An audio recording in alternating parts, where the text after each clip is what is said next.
Games Workshop finally did it. Malstrain Genestealers, or Genestealers in general, in Necromunda. I'm Matt, and let's get into it.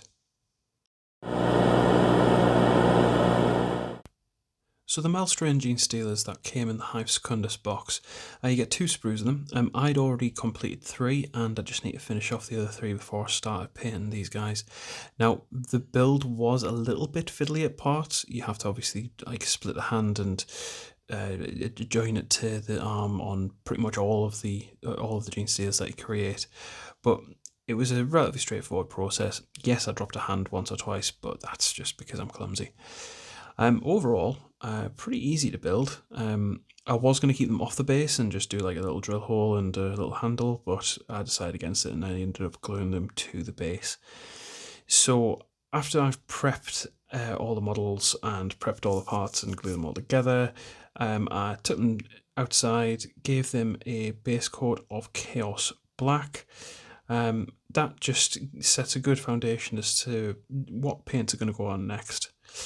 So after quite a lot of humming and hawing, I did decide to go down the greens and browns route.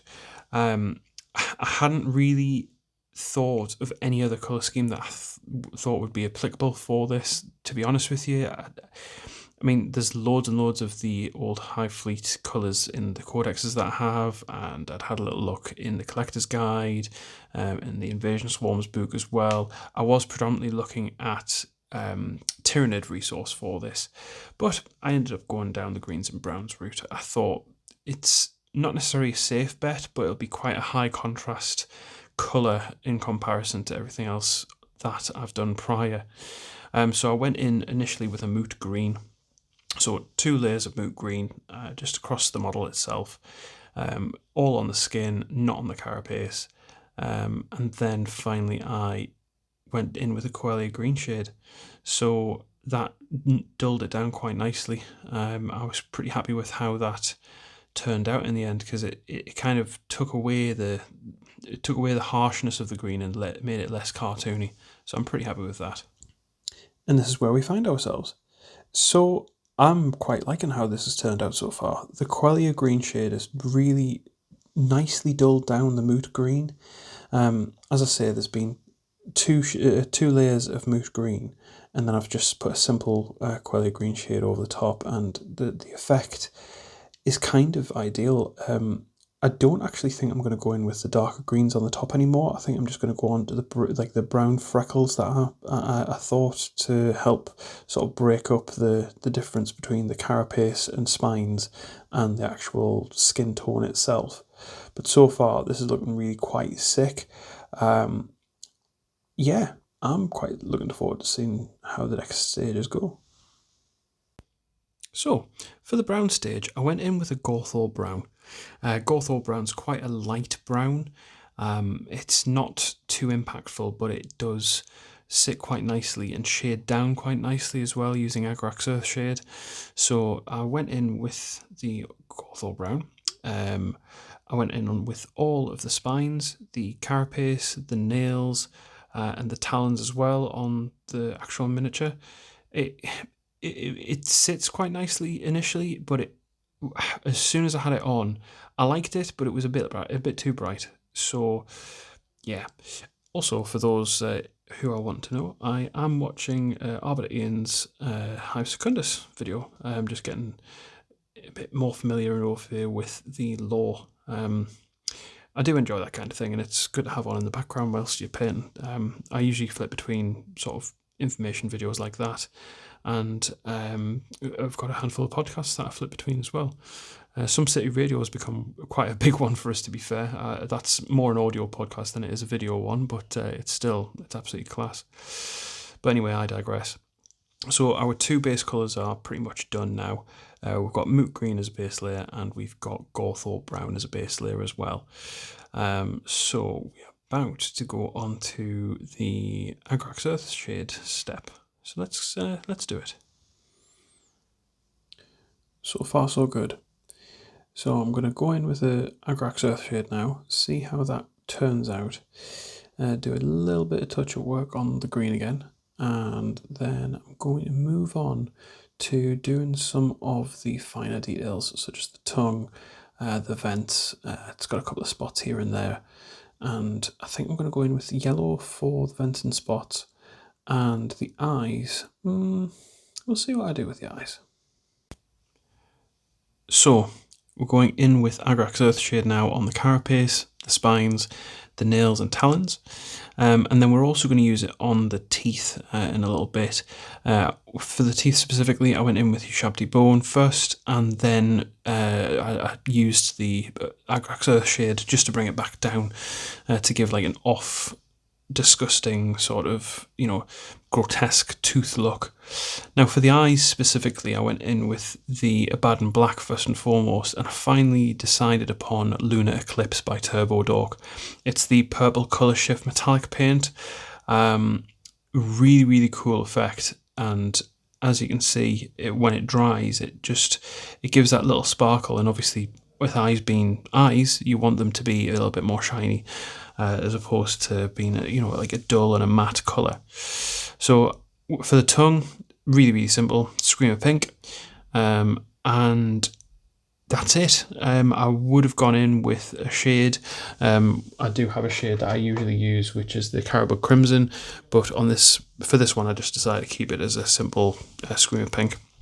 So here we can see I'm just touching up the Lunar Eclipse on the eyes, and then going into the yellow detail.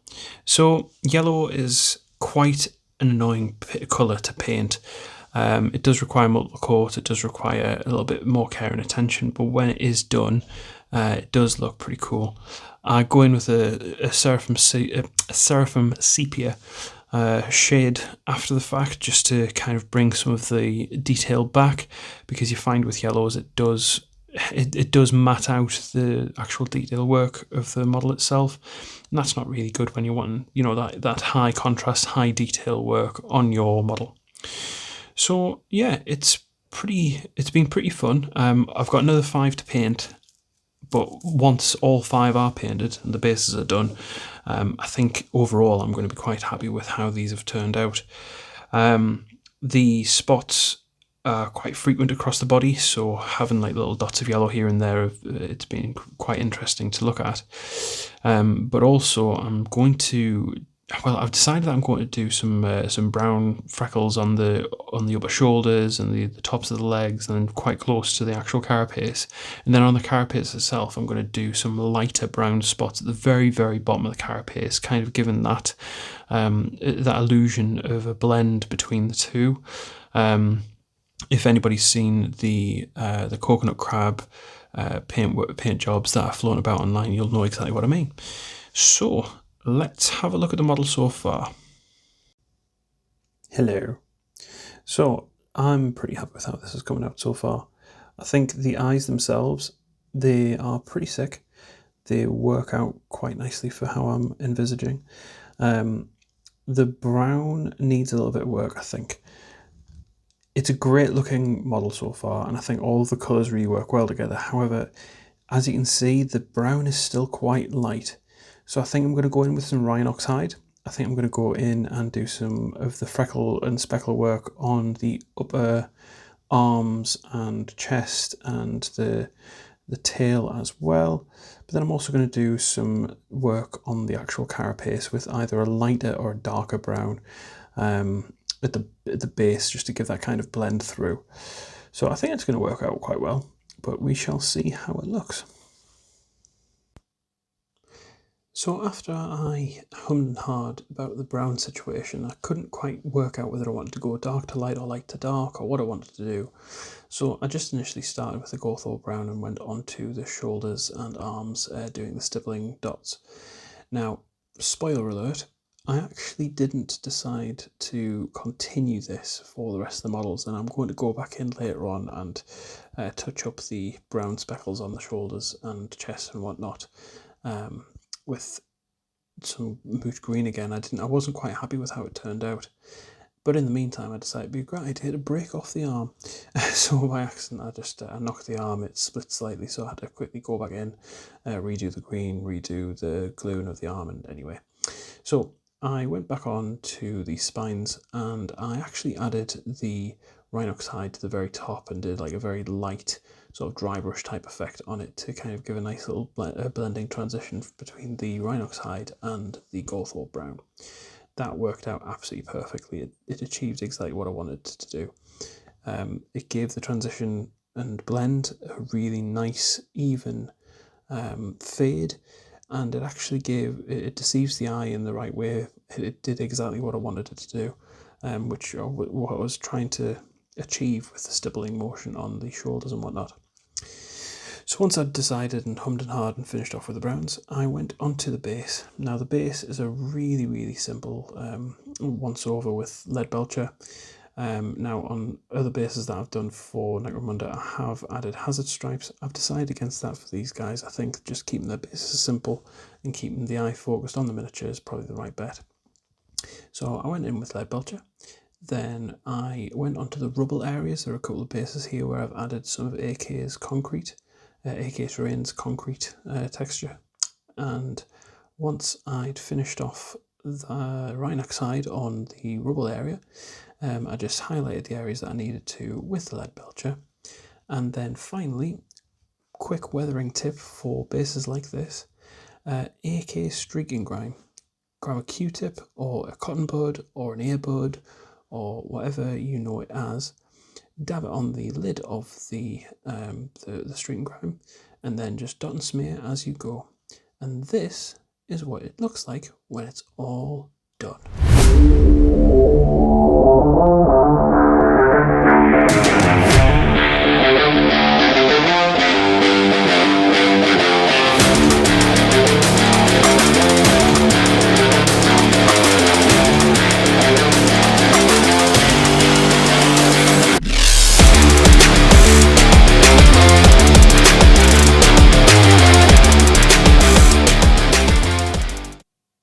And there we have it, Malstrain Genestealers done.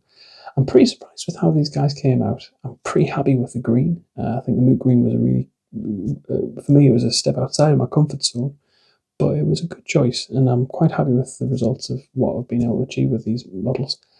Now, obviously, I haven't done the termites within this video. I will be doing them. I've got 4 of those to finish off. I'm looking forward to getting them done because I think altogether they'll just look pretty cool as they sit. But I'm also looking forward to exploring the idea of hive scum and potentially looking down the Genestealer cult route and seeing how that all pans out. But that's for the future. For now, the Malstrain Genestealers are done. I'm really happy with how the paint's landed on the model, how they're all finished off. I think what I'm curious about is how they're going to play. I've had 1 or 2 test games. Just when I say test games, I mean literally like a seed bed of a single Malstrain versus 1 or 2 guys, a Juve or whatever, in other gangs, and they are quite powerful, like really quite powerful. But the dice have to be on your side. If the dice are not on your side, you're not going to have a fun time. But the Book of Desolation will hopefully expand that for me, and I'll be able to play them and see how they pan. So thank you very much. If you did like this video, please feel free to drop me a like. And if you want to see more of this kind of content, and if you want to see more content that I produce going forward, please feel free to subscribe. It costs you nothing, but it means the world to me. So I'd really appreciate it if you did want to see more. Feel free to subscribe. Thank you for those who have done already. I've seen a little bit of traction over the past couple of weeks, and it's really made me feel good. I think people are starting to see the videos and actually quite like what they see, and that's a nice feeling. So I hope it's given people something. But anyway, I've been Matt. This has been my beard. Have a good day.